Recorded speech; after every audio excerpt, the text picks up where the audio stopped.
C'est l'heure de l'information sur RTI2. Mesdames, Messieurs, bonjour, soyez les bienvenus. Place au titre. La phase retour du Hajj 2024 a débuté ce lundi avec l'arrivée des premiers pèlerins à Abidjan au terme de leur séjour en terre d'Arabie Saoudite. On en parle dans quelques instants. Et puis, campagne présidentielle en Mauritanie, le candidat Mamadou Bokar Ba veut refonder l'unité nationale. Voilà, c'est tout pour les titres. Après avoir accompli les rites du Hajj, les premiers pèlerins du contingent étatique sont de retour en Côte d'Ivoire. Ils ont été accueillis à l'aéroport international Félix Houphouët-Boigny d'Abidjan par une importante délégation d'autorités ivoiriennes avec à leur tête le ministre de l'Intérieur et de la Sécurité, Vagondo Diomandé. Yacouba Koulibaly connaît Pagassoro. Le premier vol des pèlerins du contingent étatique ivoirien est de retour. Une fois dans le hall, les pèlerins ont eu droit à des bouquets de fleurs comme symbole de bienvenue. Après quoi, ils ont été reçus dans la salle d'arrivée des passagers du terminal 2. Au nom du président de la République, Alassane Ouattara, le ministre Vagondo Diomandé les a félicités pour avoir accompli avec succès les différents rites du Hajj avant de les inviter à préserver les acquis de ce voyage spirituel. Je suis heureux, au nom de son Excellence El Hadj Alassane Ouattara, de vous souhaiter la bienvenue. Après avoir bravé toutes les difficultés qui se sont présentées sur le chemin du pèlerin, après donc un mois d'absence, vous nous revenez tous en excellente santé. Et disons tous ensemble merci à son Excellence El Hadj Alassane Ouattara, qui a tout mis en œuvre pour que les choses se passent de la meilleure des façons possibles pour le contingent ivoirien. Le retour au pays des pèlerins constitue un événement majeur, un événement de la plus haute importance.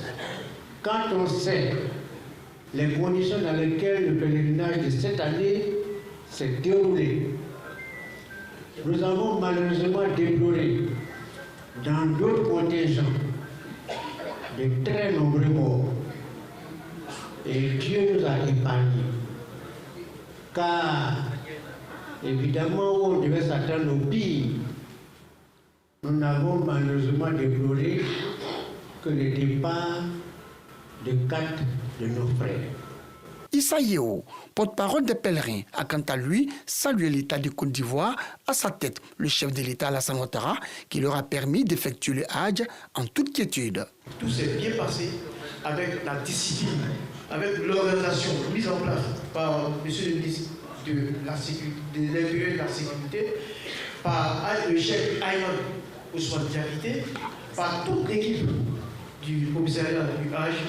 Aujourd'hui, nous sommes de retour en Côte d'Ivoire, en terre sainte. Nous avons prié pour la paix en Côte d'Ivoire, que l'avenir soit radieux pour le pays. Cheikh Ayman Ousmane Diakité, président du Conseil supérieur des imams, des mosquées et des affaires islamiques, COSIM, et l'ambassadeur du Royaume d'Arabie Saoudite en Côte d'Ivoire ont eux salué les efforts consentis par les autorités ivoiriennes et saoudiennes pour une organisation de qualité du Hajj 2024. C'est avec beaucoup de joie, beaucoup de satisfaction que nous avons suivi le parcours de nos pèlerins et nous sommes là aujourd'hui pour les accueillir. Et nous prions aussi Allah subhanahu wa ta'ala pour que l'année prochaine le pèlerinage soit encore mieux organisé.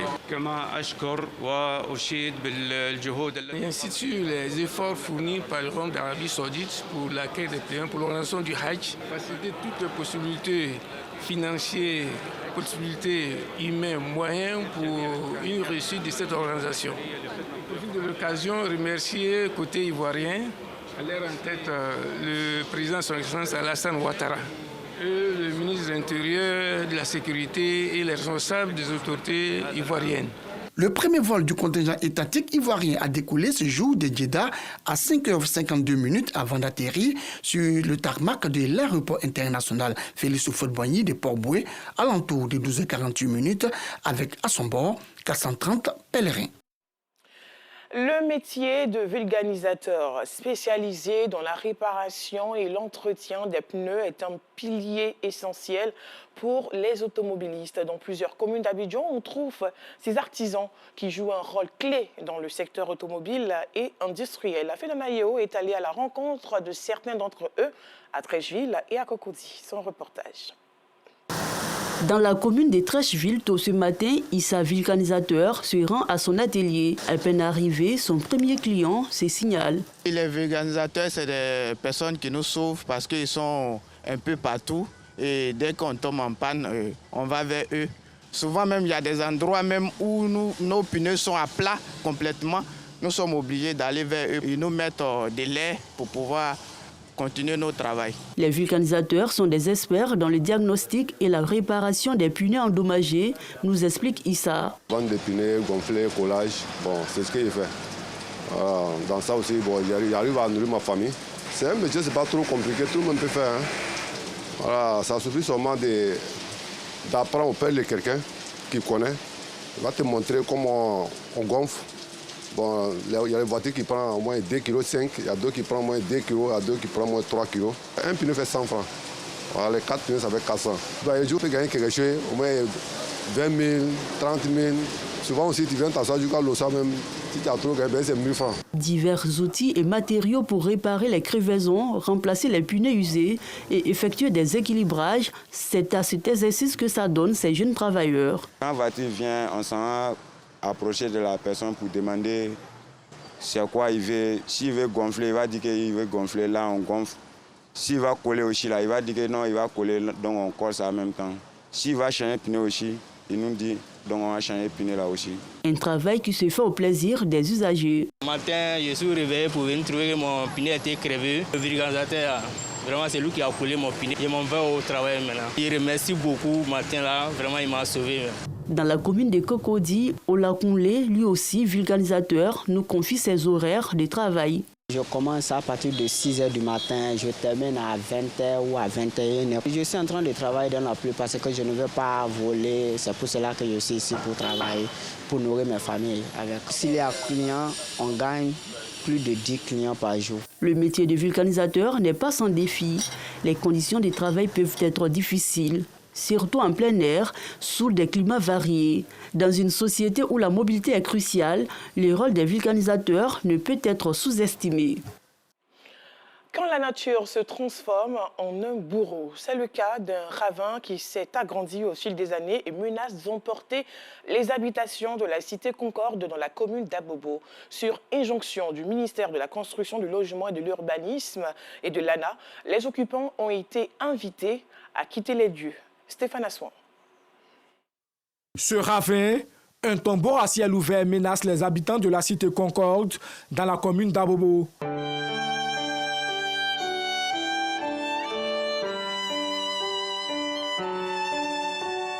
Évacuation immédiate du 9 juin 2024, une date de sommation du ministère de la Construction et de l'Urbanisme a mis Rachel Blé, esquessière, dans un état de précarité. Quand on achetait la maison, Anna a dit que l'espace là, c'était un espace vert qu'on pouvait exploiter. J'ai de la place, je peux faire tout ce que je voulais.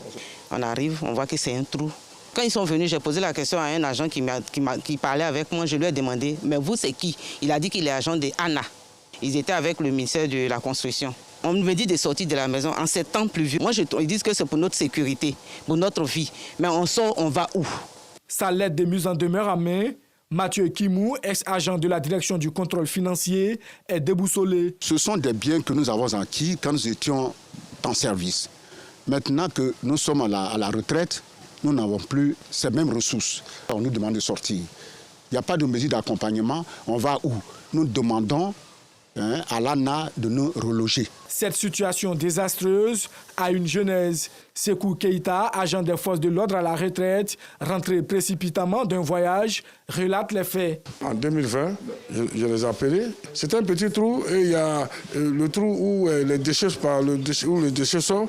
C'est là-bas que ça a commencé à grandir. Ils disent d'accord, ils vont venir, ils ont envoyé même des blancs pour faire des études, tout et tout. Ils disent bon, ils vont revenir pour voir. En 2023, ils sont venus avec le matériel pour vous regarder, aller même faire des études. Mais jusque-là, personne. Et c'est là, quand ça a grandi, maintenant, on nous dit de quitter. La cité est en danger. Mamadou Sanogo, président de la cité Concorde, lance un appel à l'aide à la première magistrate de la commune d'Abobo, Kandia Kamara, et au directeur général de l'ANA, Agence nationale de la... Je profite pour dire à notre maman, Kandia Kamara, vraiment cette cité est en train de partir, en train d'être effacée. Donc nous comptons beaucoup sur elle. Cette décision est une mesure conservatoire selon la direction générale de l'Agence nationale de l'habitat. Ahmed Aïdara, le directeur des programmes et de la rénovation de la dite agence, rassure les familles sinistrées quant aux dispositions prises pour les accompagner. On avait une alerte orange vendredi dernier. On ne voulait pas prendre le risque de laisser les familles dans ces maisons-là. Alors, on leur a demandé de partir. Mardi, 25 juin, nous avons rendez-vous avec les représentants de la cité pour évaluer avec eux la situation. Nous demandons aux populations de ne pas s'inquiéter. De ne pas s'inquiéter. Nous avons saisi cette affaire, nous avons saisi les autorités et des mesures idoines seront prises très très bientôt. Dès que le climat le permettra, des corrections seront faites. Pour l'heure, la saison des pluies ne fait que commencer. Le ravin continue de s'agrandir et les riverains directement touchés sont livrés à eux-mêmes, bien qu'ils soient des souscripteurs de l'ex-Ikoji devenu ANA. Le souhait des habitants de la cité Concorde, que cette situation alarmante trouve une solution pour leur bonheur. The University of Abidjan a organisé la cérémonie de remise de diplôme de 16 étudiants en fin de cycle. Au nombre de 50, ils ont obtenu un master en marketing, en finance ou encore aux sciences de l'information. La cérémonie s'est tenue en présence de l'ambassadeur de Grande-Bretagne en Côte d'Ivoire, Alassane Drabo. Après 4 années de dur labeur, place à cette joie indescriptible des étudiants diplômés de The University of Abidjan. Cette école forme ses apprenants dans un système bilingue avec le français et l'anglais. Ce qui distingue l'UNI Abidjan, c'est déjà le développement des compétences. Parce que pour nous, au-delà des diplômes, nous développons des compétences et aussi le plurilinguisme que nous développons au sein de l'UNI Abidjan, en plus de français, en plus de l'anglais, et nous essayons d'ajouter d'autres langues africaines. Par exemple, le Swahili. Cette remise de diplôme à 50 étudiants de l'UNI Abidjan dans les filières que sont business, administration, finance et marketing est une consécration. Nous exhortons nos étudiants, nos diplômés désormais, de toujours rechercher le bon, de toujours rechercher à apprendre, parce que l'un ne finit jamais d'apprendre. Heureux et fiers de repartir de cette cérémonie avec leur parchemin, ces étudiants et leurs parents ne cachent pas leur satisfaction. C'est vraiment de grandes émotions. Aujourd'hui, tous nos efforts ont été récompensés et avec nos parents, nos frères et sœurs tous réunis, vraiment, il n'y a pas de mots, c'est magnifique. Je suis très reconnaissante. Je remercie mes parents pour l'opportunité, pour les moyens qu'ils ont mis à ma disposition pour être ici à ce jour. C'est un sentiment de fierté. Nous sommes très heureux qu'au bout de toutes ces années d'efforts, elle ait pu décrocher son diplôme. UNI Abidjan est une grande école privée dont l'une des particularités est d'envoyer les étudiants en mobilité dans des universités américaines ou anglaises. Hors de la Côte d'Ivoire, la campagne officielle pour le scrutin présidentiel du 29 juin en Mauritanie a été lancée depuis le 14 juin dernier. 7 candidats sont en lice, dont le président sortant, Mohamed Ould Ghazouani. Le candidat Mamadou Bokar Ba veut quant à lui refonder l'unité nationale. Et pour terminer, voilà plus de 500 jours qu'ils sont derrière les barreaux en Guinée équatoriale. Des familles soutiennent des 2 Sud-Africains détenus dans le pays depuis février 2023 se sont rassemblés ce 24 juin à Johannesburg devant le siège du Parlement panafricain pour remettre une pétition à son président. Il réclame la libération des 2 ingénieurs condamnés à 12 ans de prison pour trafic de drogue à tort, selon eux. Voilà, fin de ce journal. Merci de l'avoir suivi. Bon après-midi sur RTI2.